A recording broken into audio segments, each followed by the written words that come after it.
Hey, it's Gary Patrick here. I'd like to share with you what has worked flawless for me for several years in a compact live acoustic guitarist's pedalboard. I like to go small, and this has worked great. These LR Bags pedals are wonderful. The LR Bags Venue DI, it's been out for years and years. I own two of them. The EQ is musical, and it's really easy to fix a problem, right where the frequencies are. And over here is their compressor pedal. It's called the session pedal.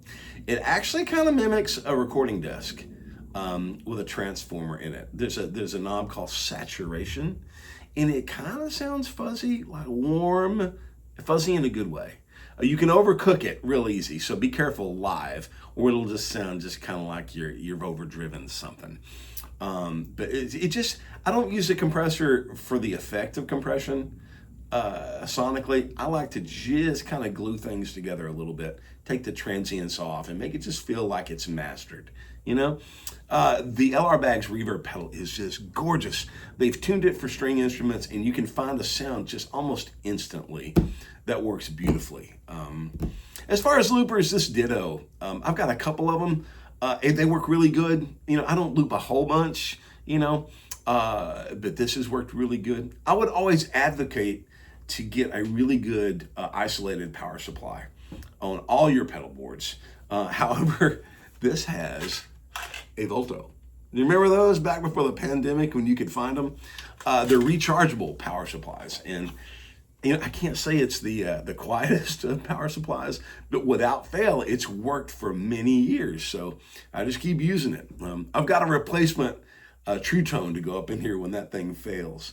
And last but not least, I use a Sonic Research Strobe Tuner on this pedal board. I'm just not a fan of the onboard tuner of the Venue DI. It works, but it tracks a little bit slow. That's my only complaint. So before I turn this pedal board around and play guitar, you might notice my low frequencies here. Guys, if you're just learning how to tune acoustic guitars on a live gig, mostly it's the low and the low mid frequencies that are going to give you problems. And these pedals are meant to take away problems. So you might stare at a knob and go, oh my God, it's all the way down. Well, that's okay. It's what does it sound like is where you're getting, you know what I mean? So, and a lot of the times these acoustic guitars, the problems for feedback, or you need to notch out frequencies that are in the low range, the low mids. That's when they go, those kind of sounds. So yeah, so if you can see there, I've got them peeled back pretty far. There's more than one way to skin a cat on that. You can do it at the recording console or the live desk. I like to be able to just handle it right here.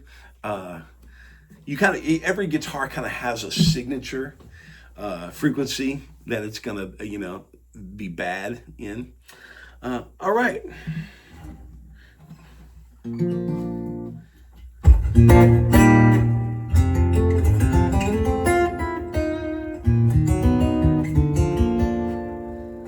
This is my Befell guitar I've had for many, many years. It's just a beautiful instrument. So let me turn this compressor off and the reverb off, and just going through the Venue DI.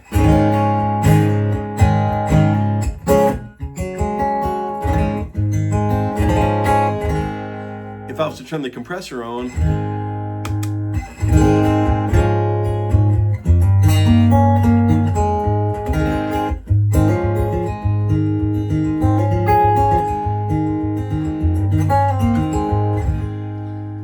and now the reverb.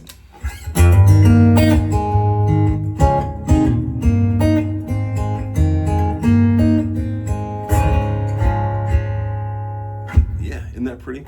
Over my shoulder is an EV50M, M standing for mixer, onboard mixer. That's probably one of the best purchases I've ever made in my whole career. It's fairly inexpensive, but the dispersion is 180 degrees. It's not like narrow like a speaker box.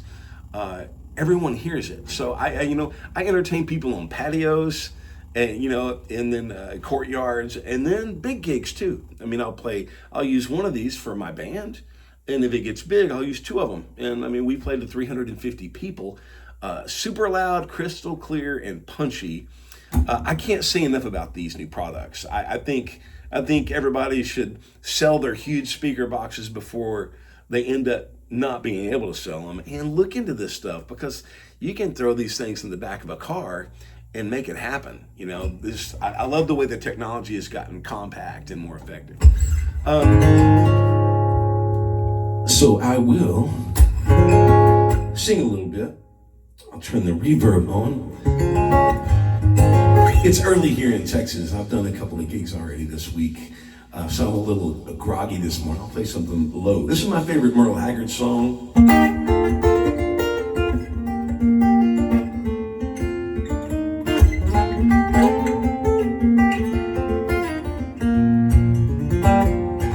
Let's chase each other around the room tonight. Let's play the games we played on our wedding night. Two locking both the doors only right. And honey, let's chase each other around the room tonight.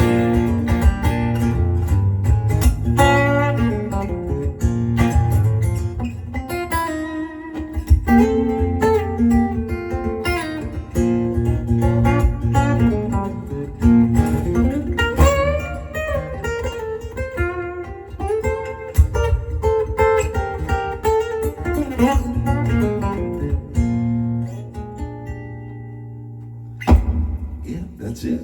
Yeah, I would just suggest that you always, when you're doing acoustic gigs, be mindful of the EQ of the guitar and learn dynamics. You know, one question that many people might ask is, hey, what's the routing of your pedal board? Well, I typically go through a compressor first, then I go into my DI, then I go into my EQ section. Well, the venue DI has an effects loop, and that's where I have my reverb. I have my reverb and my looper in the effects loop. Because on the venue DI, there's a boost feature. I'm gonna turn the reverb off because it's probably driving you nuts. There's a boost button. And when you hit the boost button, if the reverb isn't in the effects loop, you're really gonna just make it too splashy. And so there is a problem here when people use loopers when they play acoustic guitar gigs, and they use boost pedals, okay?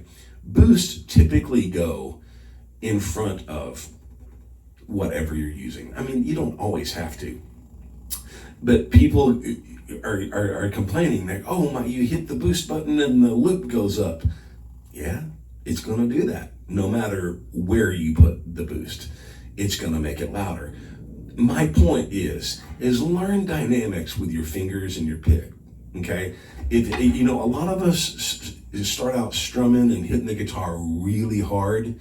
If you do that, there's nowhere to go, and the guitar kind of falls apart. You'll hear it. It kind of just crunches down on itself. I just highly recommend that you spend time learning how to play dynamic, so that when you do need to punch out in the mix, you can do it by just a little bit more intense dynamic with your hands. So learn.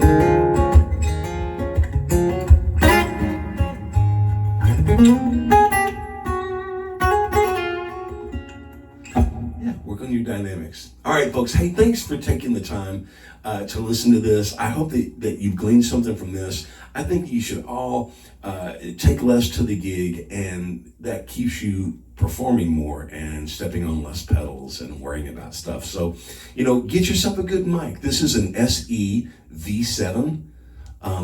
It's $99.